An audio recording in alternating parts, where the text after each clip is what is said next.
Evening po. This evening, I request to lead the opening prayer. Nga po. Um, let us put ourselves in the presence of our Lord. In the name of the Father, and of the Son, and of the Holy Spirit. Amen. Amen. Almighty God, we humbly ask for your guidance and wisdom as the Environmental Planner Batch 2026 embarks on this review. Grant us clarity of mind, perseverance, and understanding. We leave after reviewers those who will guide and share their knowledge. Bless them with patience, insight, and the ability to inspire. May our combined efforts lead to success, and may all involved use their knowledge to protect and preserve our environment for future generations. Amen. In the name of the Father, and of the Son, and of the Holy Spirit. Yes. Amen. Amen. Okay. Good evening, everyone. So let me continue uh, the lecture on theories of spatial planning. Let me check the slide. So, where is it?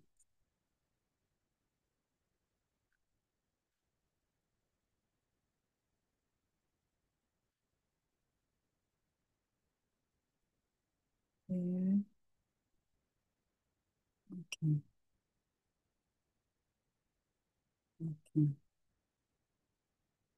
Hmm. So I think I finished central place theory.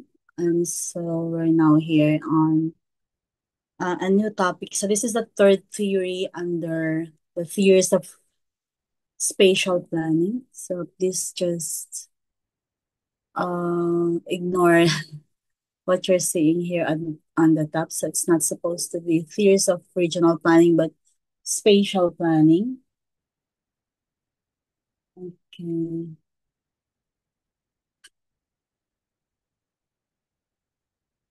So range and threshold. So this is the model or the theory, range and threshold of goods and services by BJL Berry and Garrison in 1958. Okay, so let me read the first bullet first. Concepts of range and threshold shape the distribution of central places. Different goods and services vary both in threshold and range. So there are two concepts here. So the idea here is that not all goods and services are distributed equally across space. Some can be found in many places, while others are only available in big towns or cities. So this depends on two key factors: how many people are needed to support the service. So we are talking about the threshold, and how far, okay? So, and how far people are willing to travel to get in. So we that one we are referring to the range.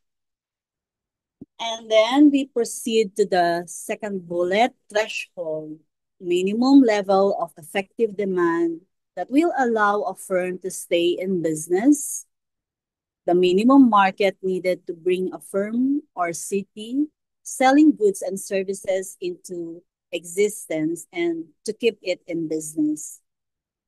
And then it also provided something there. Alternatively, it can refer to the minimum amount of purchasing power necessary to support the supply of goods and services from a central place. Normally, the threshold is found within the range as what you can see in the diagram. So here, so threshold is until here and range is until here. So threshold therefore refers to the smallest, okay, to the smallest number of paying customers or the minimum spending power that a business needs to survive. If a business can't meet this demand, it won't make enough profit to stay open. For example, a movie theater needs a larger customer base than a small bakery. So, um, yeah. So the minimum market, um, the minimum market needed to bring our city selling goods and services into existence and to keep it in business. So that's what it said here. And so this expands on the idea of threshold.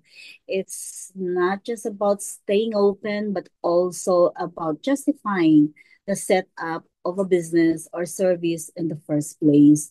Unless there's a sufficient number of potential customers or business, so businesses won't even start operating.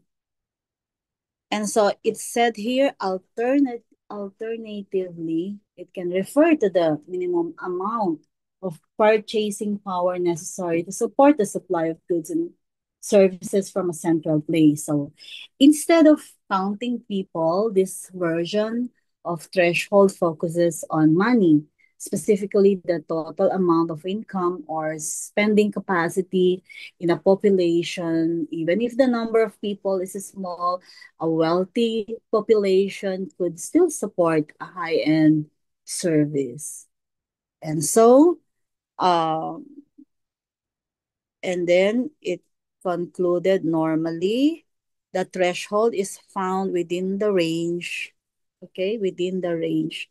So, the threshold area, the inner circle here in, is it pink or so it lies within the range. I mean, the threshold area lies within the range, right? The outer circle. So so this means the core support for a business comes from people who live closest to it.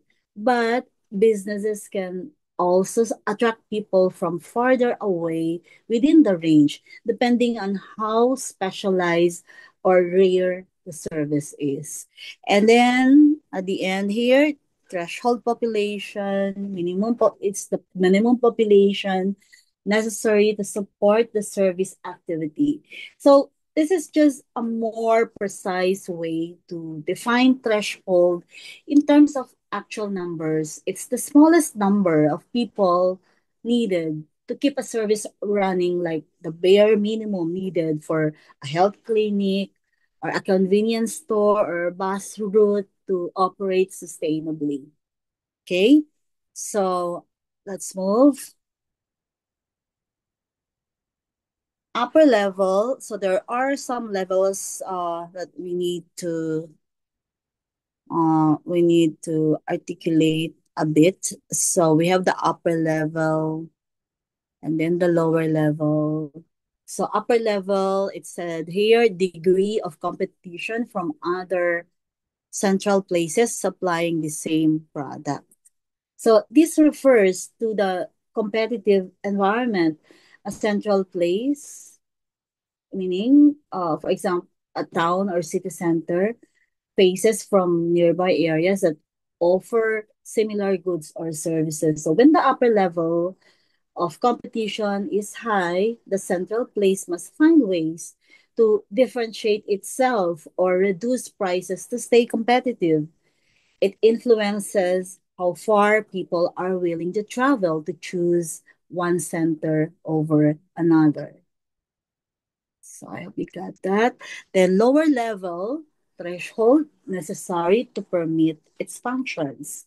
So this is the minimum population or demand required for a central place to be able to provide a particular service or good. If there are not enough people or purchases within the area, the function like a store, clinic, or bank cannot operate sustainably. And this sets a floor or basic condition for a service to exist. And then there's another term, market range. Okay. Market range is the distance within or distance which people are willing to travel to reach or obtain a specific good or service. Um, so, market range defines the spatial limit or radius around a central place within which people are willing to travel for a certain product or service. So, the rarer or more specialized the service, the larger its range usually is. For example, people might travel farther for a hospital than for a convenience store. And then market. Okay, let me clean a little bit. So, okay. Then the next bullet here, market area is also the area over which a firm can underprice its competitors. So the market area that not only reflects where a firm can attract customers, but also where it can compete effectively on price. If a firm can lower its prices within a larger radius than its rivals, so it may draw in more customers and dominate that area. Okay. So we have range of goods and services refer to the average maximum distance by which people are willing to travel to obtain or purchase the good or product at market price.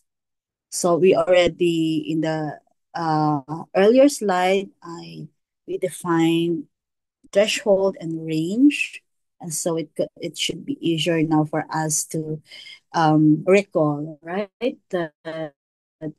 Um, that this reiterates the concept of range, emphasizing that it's not just the actual distance, but the average maximum people will go, especially if the good is sold at its regular price. So high value or infrequent goods tend to have longer ranges.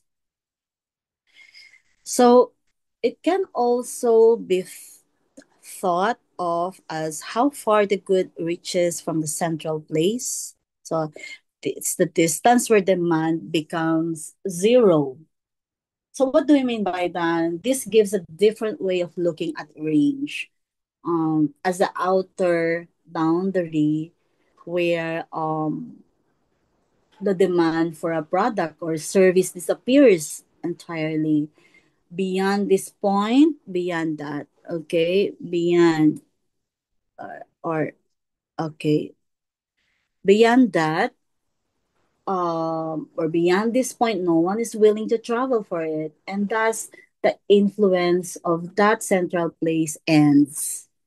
I hope you got this second slide. So, um, we now have to also understand how um, the evolution of central places had furthered, and so it provided for how market centers consolidate in a metropolis. So we have a name here, August Lost, okay, that he generalized Christoller's three principles. August Lost built on Christoller's central place theory by expanding it. So this is that was his goal, to expand or to expand it. And while Christoller focused on idealized uniform patterns of settlement, Losch introduced more dynamic ideas to explain how cities evolve, especially around major urban centers. Um, so let's start with the first one, geometric observation of the rotation. Geometric observation of the rotation of hexagons around a central metropolis. So, um, Losh noticed that the market areas often shaped like hexagons, okay? Um, could he noticed that the market areas could rotate and overlap around a central city. So this reflects how different economic zones or supply areas adjust to the presence of a dominant metropolis, leading to a more flexible and interconnected system. So, organizing center on wide areas with K increasing, okay, intersected with each other's number of with each other. Okay, please remove this one. So as the number of functions k represented by k that a center performs, all right, as a center of functions k that a center performs increases. Am I correct?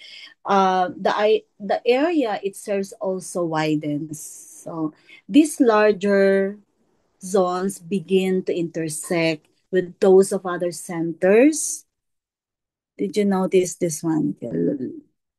So, um, especially in densely populated urban areas. So this shows how metropolitan regions become more complex and interconnected over time. So number of centers of supply is reduced because of the following. Okay, closeness between places of supply of the same good. So, um, closeness between places of supply of the same good, and so it's reduced. The number of centers of supply is reduced, and then the other one is the economy. So, I'm sure if not all of you, most of you are already familiar with economies of agglomeration. Agglomeration, okay? So economies of agglomeration from the presence of places of supply of goods in the same place. So um fewer centers. So what we mean by that is firms or fewer centers are needed when multiple supply points are located near each other. So firms tend to cluster because they benefit from being near one another. So they share because they share infrastructure, they attract more customers and reduce costs as well. So this clustering, which is the key concept in the economies of agglomeration. So because we mean clustering, this clustering results in a concentration of supply in specific areas, especially in cities. Okay, so August Losh hypothesizes that number of places of supply differentiated in sectors around the maximum center. So in his concept, he said six rich sectors and six poor sectors. So um Losh proposed that supply centers tend to develop along specific sectors, like slices of a pie, like this one, radiating from a metropolis.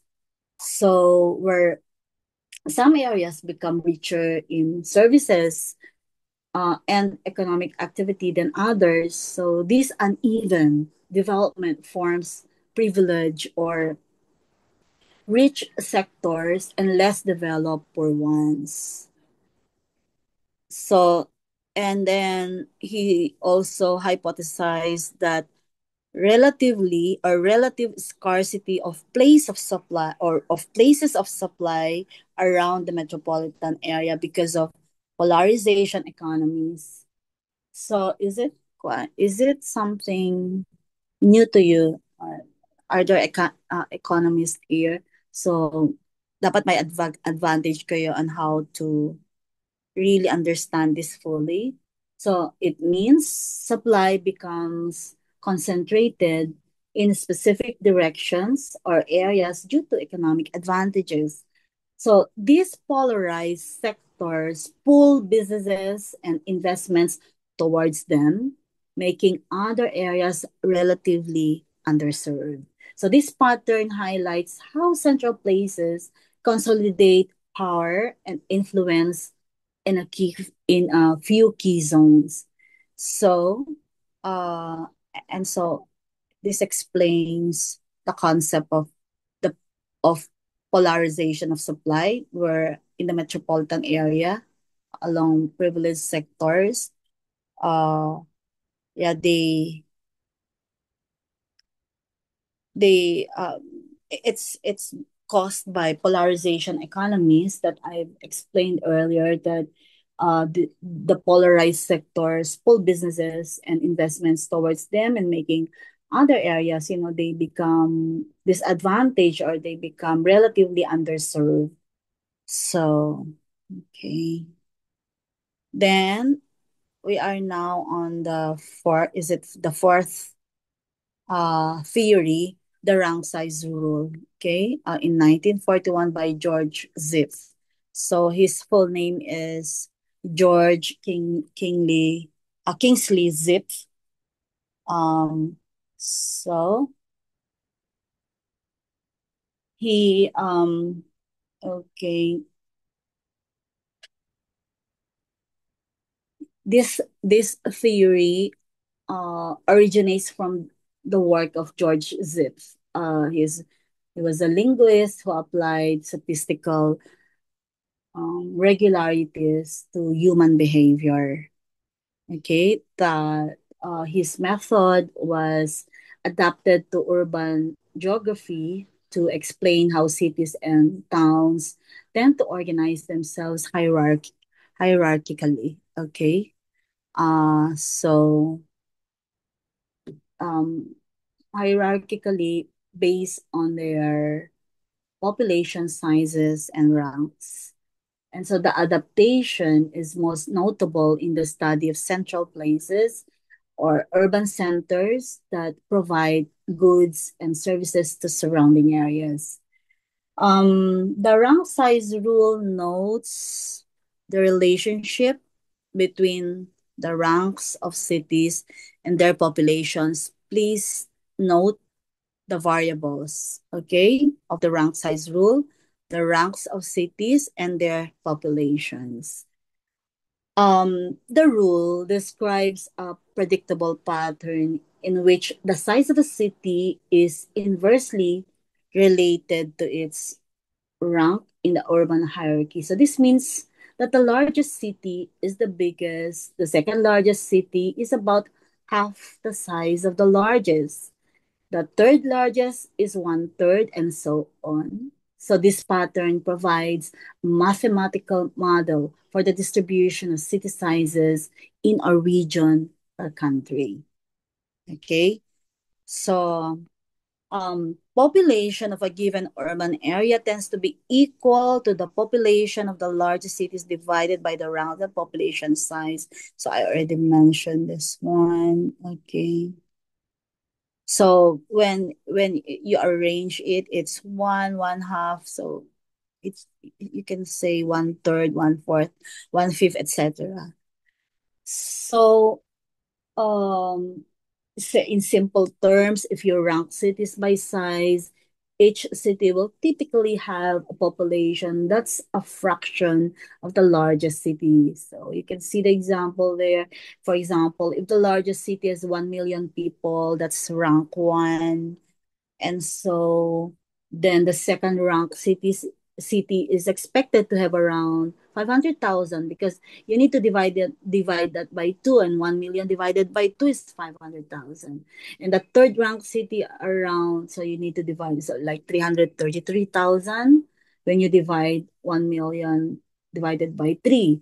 and so on and so forth. So this reflects a kind of balance in population distribution across the urban system. So the formula is Pn equals P1 divided by n raised to the q, n to the q, where Pn is the population of a town rank n. Okay, so P1 is the population of the largest town, and n is the rank of the town. Okay, so I already, so for example, the largest town's population of X. Okay, so you already have the formula. Okay, let me just clean them again.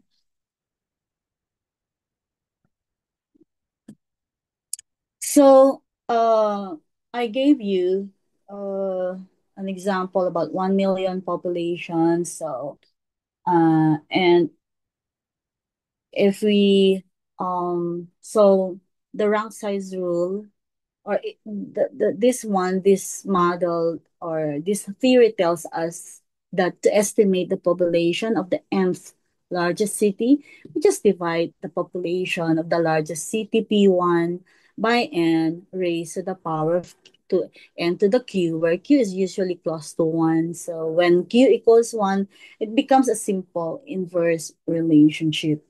So this shows how population drops predictably as rank increases. So, um, okay, just so you already have the descending order of population one.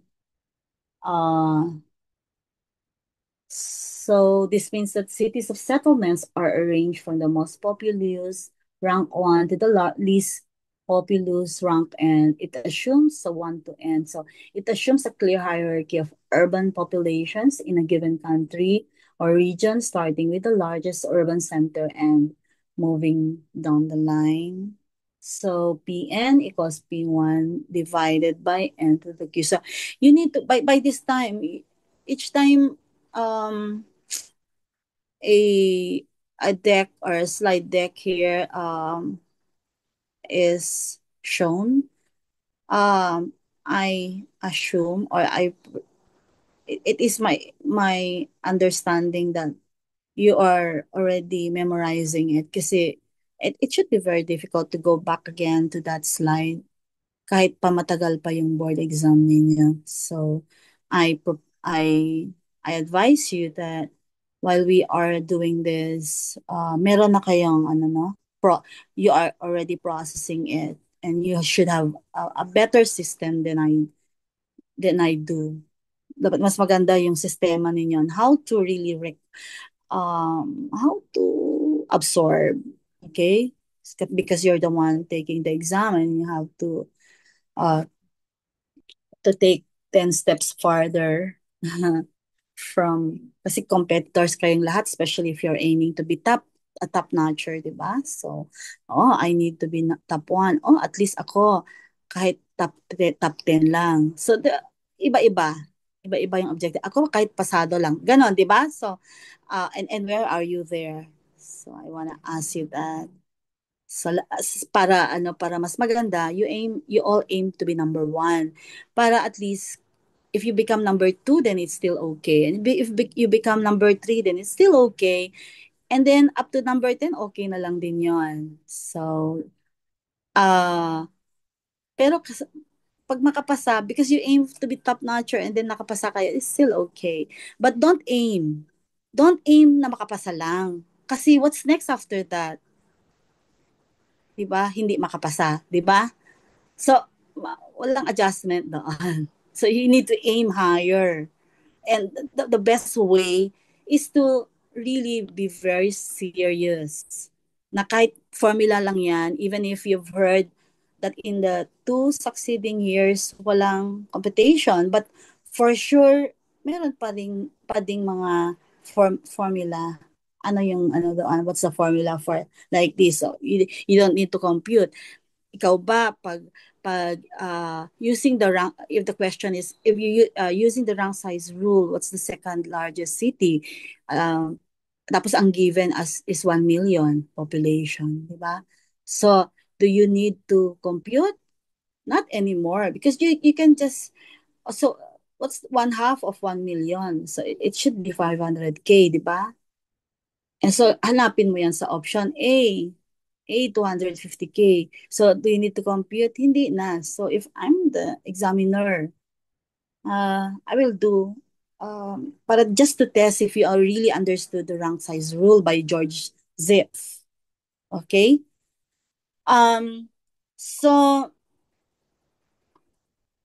if kapag ka lalabas yun sa mga mock exams natin, so usually if you have observed, even if I did not lecture yet, tinatanong ko na yan. So that meron na kayong you already know how to predict the lectures and the questions because some of you here are asking, okay, what's do we have syllabus or actually ang pinaka-syllabus natin, the most strategic way is the table of specifications, yung Annex A.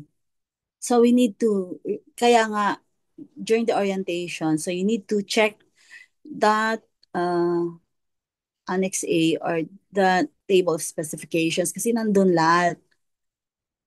In fact, it's not really literal kasi hindi nyo naman alam yung buong coverage.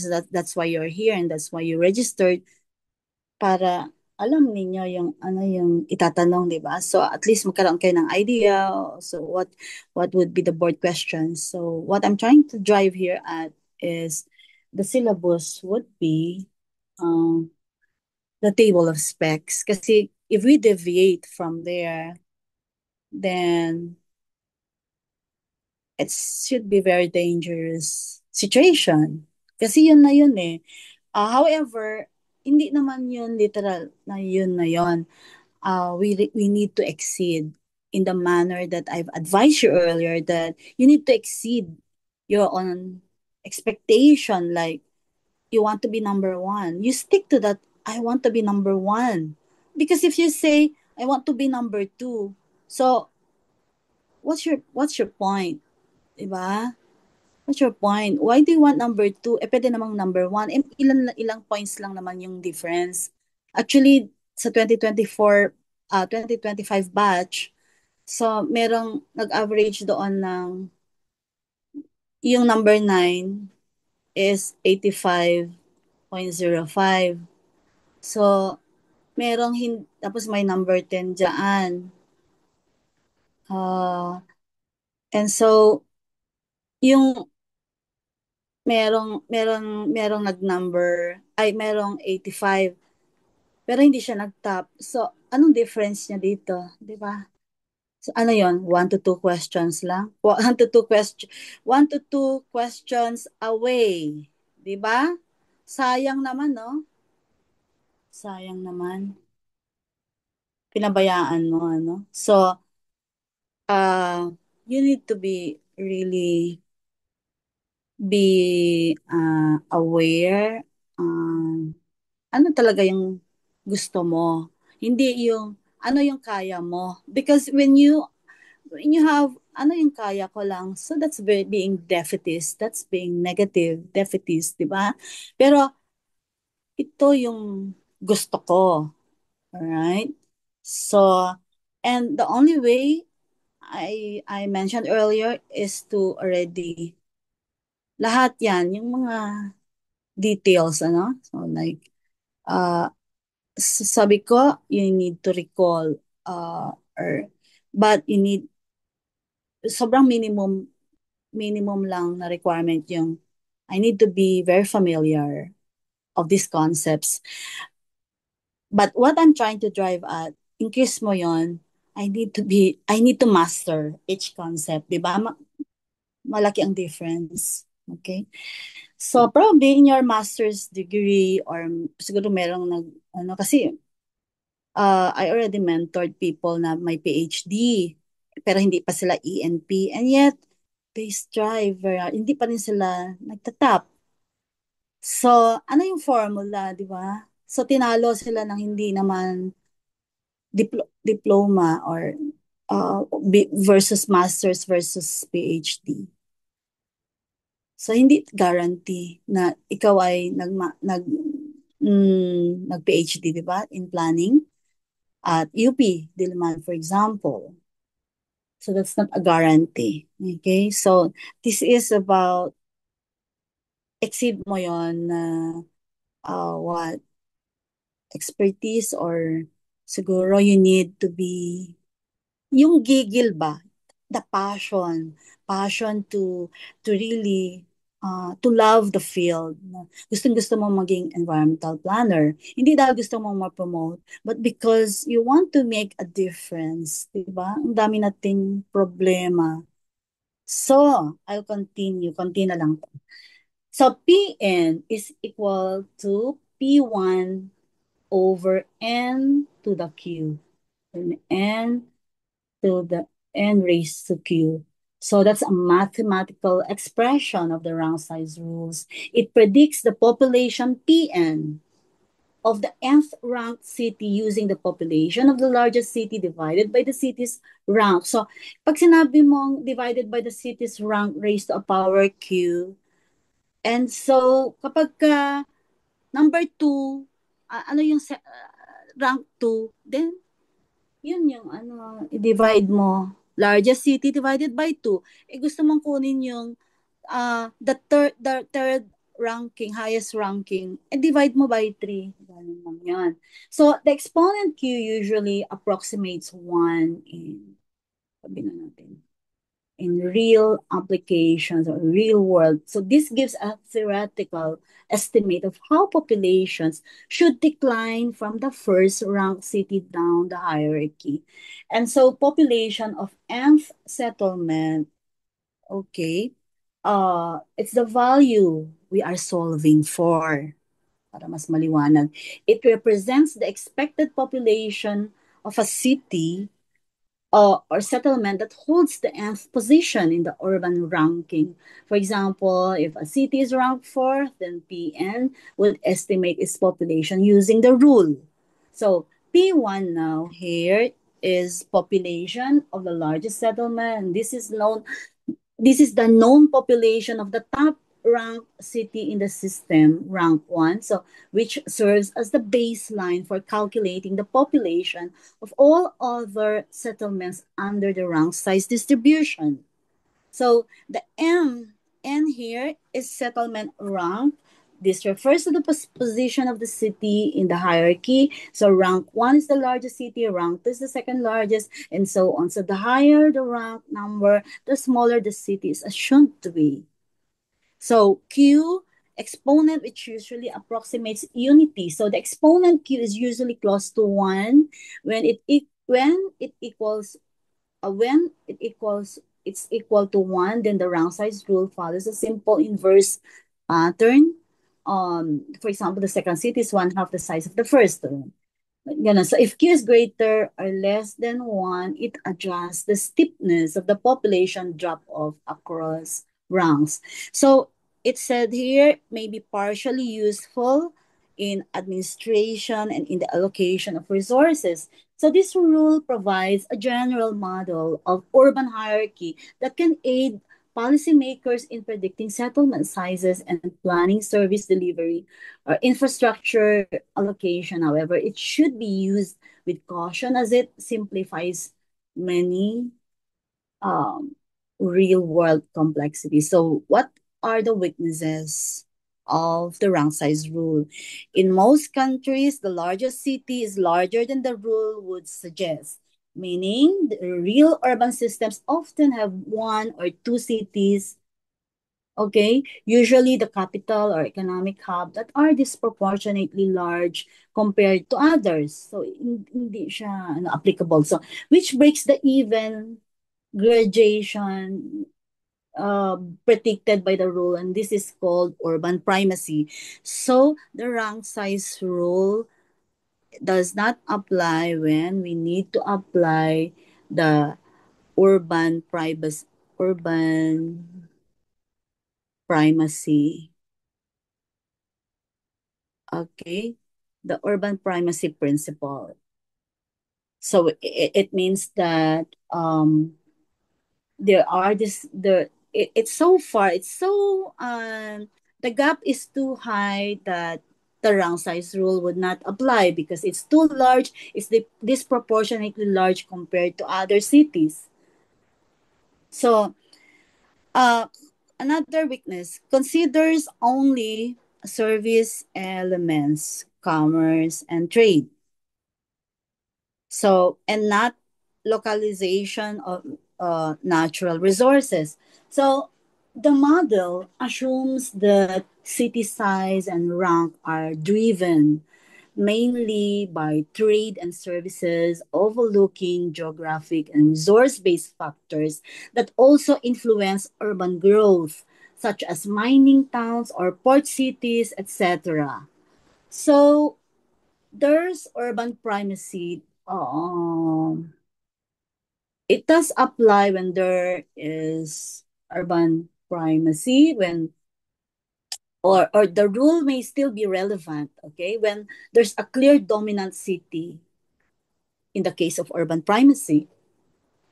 Although in such cases the rule may highlight how far actual data deviates from the expected pattern. So, urban primacy is a situation where one city, typically the capital, is much larger and more influential than the others in the country. Okay, so we are now down to the last one in the spatial planning theory. So we call that urban bid rent theory by William Alonso in 1964. So, okay,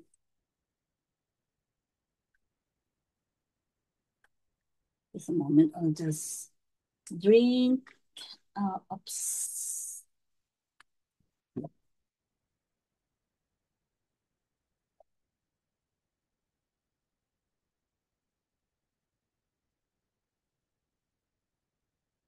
Okay. So the distribution of urban land use, okay, represent a visual and structured phenomenon. So we have this.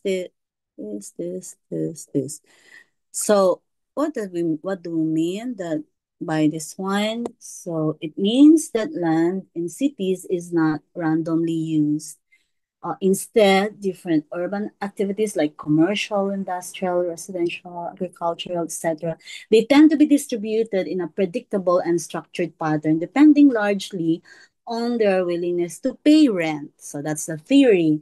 So this structure arises from economic behavior, how much people or businesses are willing to pay to locate closer to the center of the city where accessibility is highest. So each activity derives utility. Okay, let me clean that again. So each activity derives utility from every site of the urban area. So every land user or owner, okay, or so whether a business, household, or farmer, gets some benefit. Okay, benefit. So it's referring here, benefit means here the utility, okay, from occupying land at any point in the city, but the level of benefit changes depending on how close they are to the central business district or the CBD, where accessibility is usually greatest. And utility is measured by the rent an activity is willing to pay for the use. So, in this model, utility isn't abstract, it's translated into how much rent someone is willing to pay. If an activity gets high benefit from being in a particular location, so it will be willing to pay a higher rent to occupy that land. So, among the different rents from the utility of the site, the maximum one will determine the market value. So if different users compete for the same piece of land, the highest bidder, the one willing to pay the most rent, will win. So that's the theory. Therefore, land gets allocated to the activity that can extract the most utility from that specific location. This determines the market value of the land. And then people would trade off land and amenities for accessibility. This would explain where people work and where they live. So this highlights rational decision making. People and businesses weigh the benefits of being close to the city center, such as shorter travel times against the higher cost. So land is more expensive, meaning that land is more expensive near the center, right? So that trade-off determines whether someone chooses to live in the suburbs or pay more to be in the CBD. It explains why different types of land use occupy different zones. So land value is maximum at the city center and decreases when moving to periphery. So this is clear, and land is more valuable because land is most valuable at the city center, particularly for commercial establishments, because that's where foot traffic, accessibility, and potential customer base are highest. So as one moves outward toward the suburbs or rural edges, land becomes less valuable because it's less accessible and potentially farther from public services, jobs, and markets, etc. So, um, that explains urban bid rent theory by William Alonso. And then there's another one here. Rent diminishes outward from the center to offset both expected lower revenues, higher operating costs, and higher transport costs. So as you move away from the center, expected income from businesses usually decreases because of fewer customers. So I'm trying to contextualize this theory. Okay. And while so it decreases while operating and transportation costs increase. So to compensate, the land rent charge must also drop to make it worthwhile for firms or residents to locate farther out. This explains the concentric rings here um, of land use. So with the CBD, okay, at the center, surrounded by industrial, residential, agricultural, okay, and forest zones outward. So, the urban bid rent theory explains the economic logic behind the spatial organization of cities, and it shows how land users compete based on their willingness to pay and how accessibility, income, potential, and cost trade-offs result in a predictable zoning pattern that we can visually observe and analyze in urban planning. So we continue. Um, the or the distribution. Okay, let me see. Okay, gradient is determined by rent influenced by location and corresponding to. Okay, so the distribution or urban areas aren't randomly arranged. So let me see this one. It's the same thing here. Okay, let me proceed to here. Yes.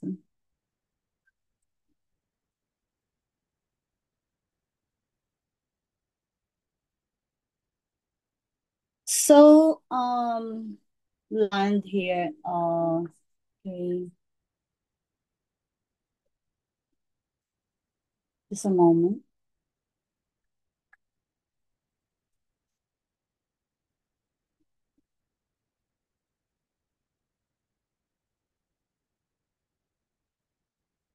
Okay. Parang nagkabaliktad itong. So what do we so it's just a diagram here that it's showing us that land is more accessible to the center, has a higher value, because it reduces travel time, right? It reduces travel time. But here, dapat mauna itong ano, the distribution, and then land value is maximum. Nagkakabaligtad. But anyway, it's okay. That gradient, sige, i-ano ko na lang ito. At gradient is determined by rent and influenced by location and corresponds to density.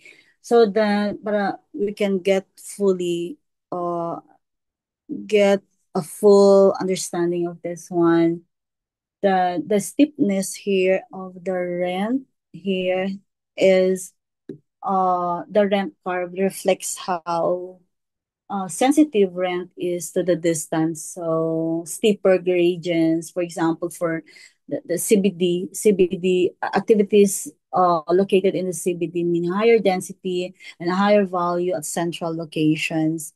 And so the rent gradient would emerge also, um, consisting of series of bid rent curves.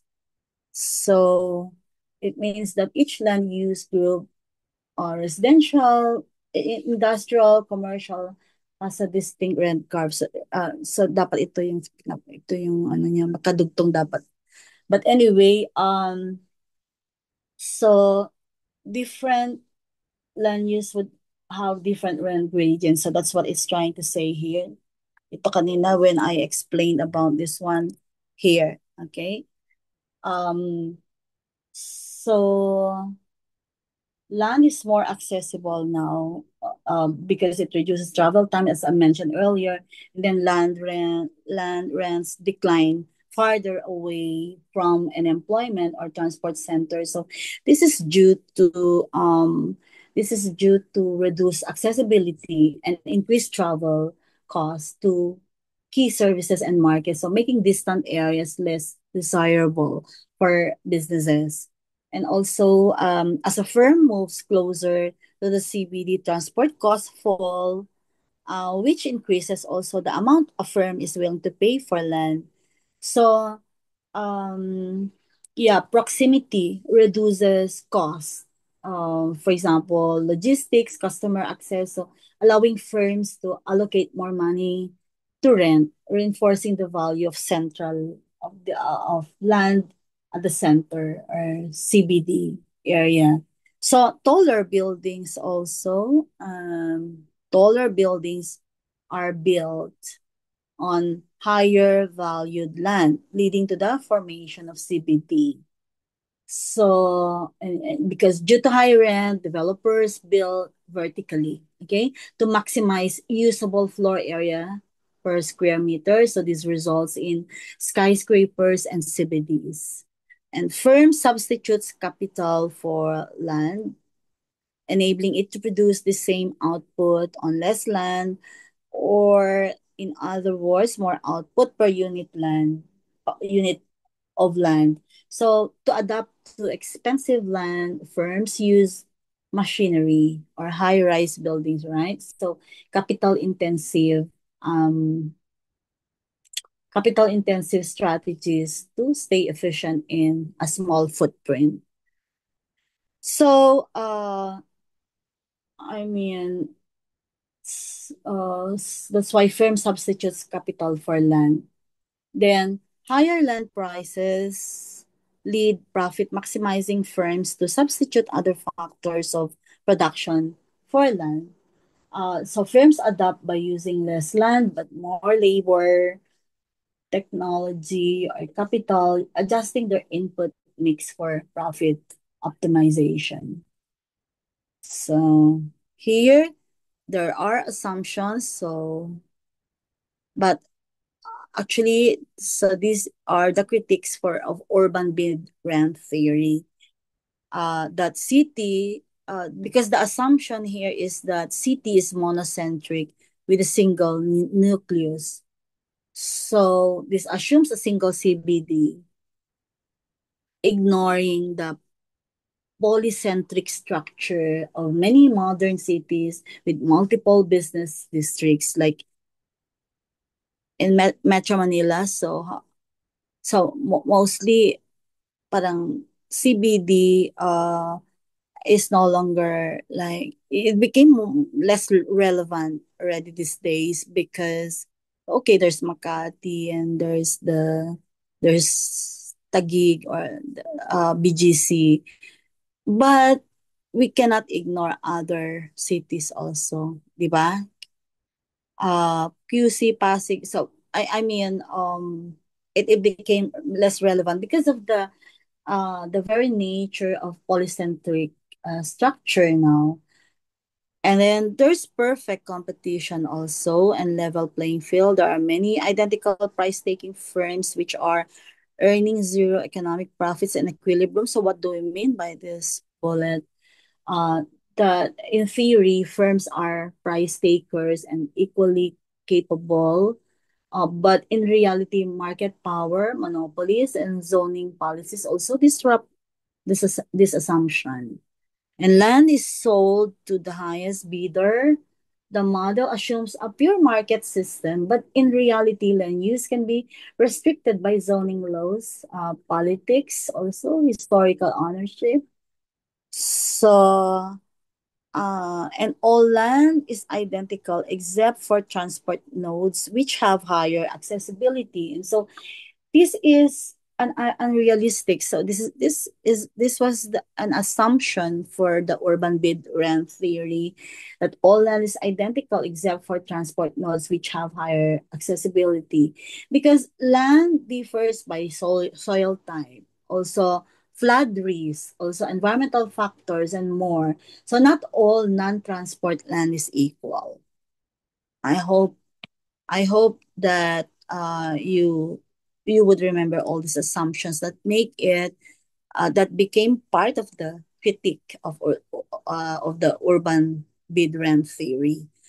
Uh, to continue on this critique, um, it said here that uh, okay, that urban bid rent theory applies to commercial space.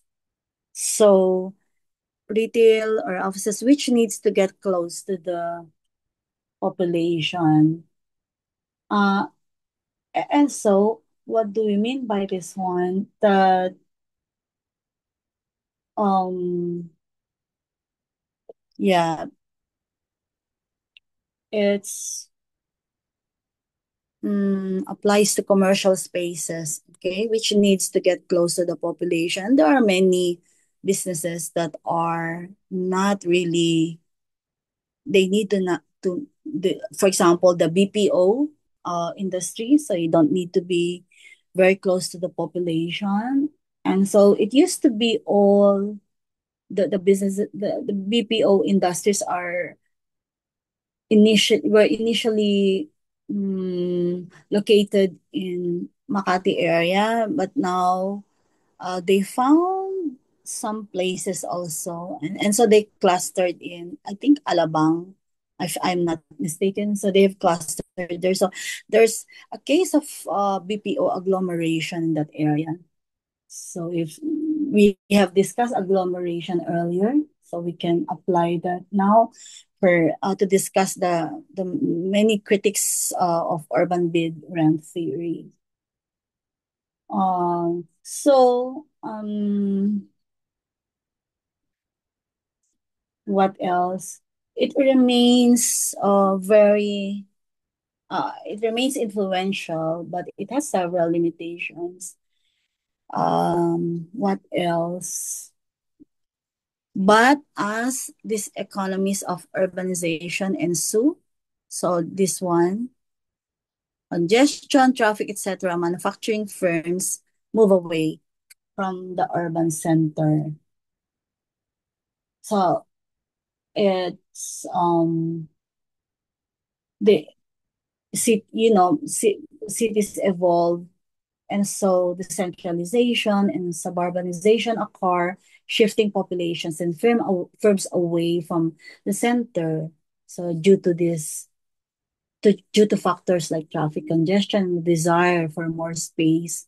So in such cases, land value at the core declines and subcenters develop. And so challenging now the assumptions of a strictly radial, or the concentric rings there. They've shown you the concentric model uh within the urban structure. So thus urban rent theory only applies to monocentric cities with strong urban cores and CBD. So it gave an example here: Melbourne, Zurich, Stockholm, Copenhagen. So because of their strong, dominant central business district that still shapes urban land values.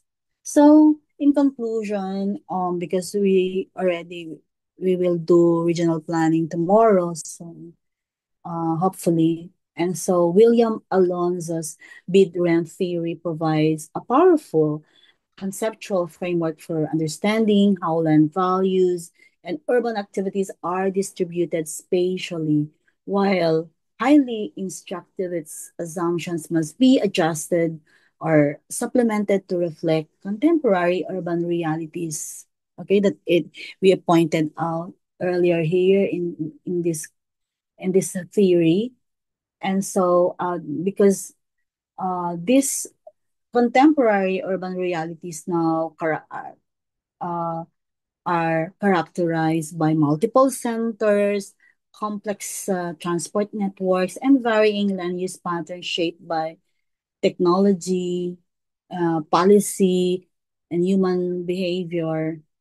And so, like we have in Makati, we have the floor area ratio as a matter of uh zoning, and so and there are other new policies and policy changes that surround the choices, the choice of developers, of business owners, etc. So I think I need to stop here, and so we can proceed to regional planning next. So this will be our next topics. So let me check that now. So that ends our lecture tonight. So I hope you learned a lot. You learned significantly tonight. Jen, take it away.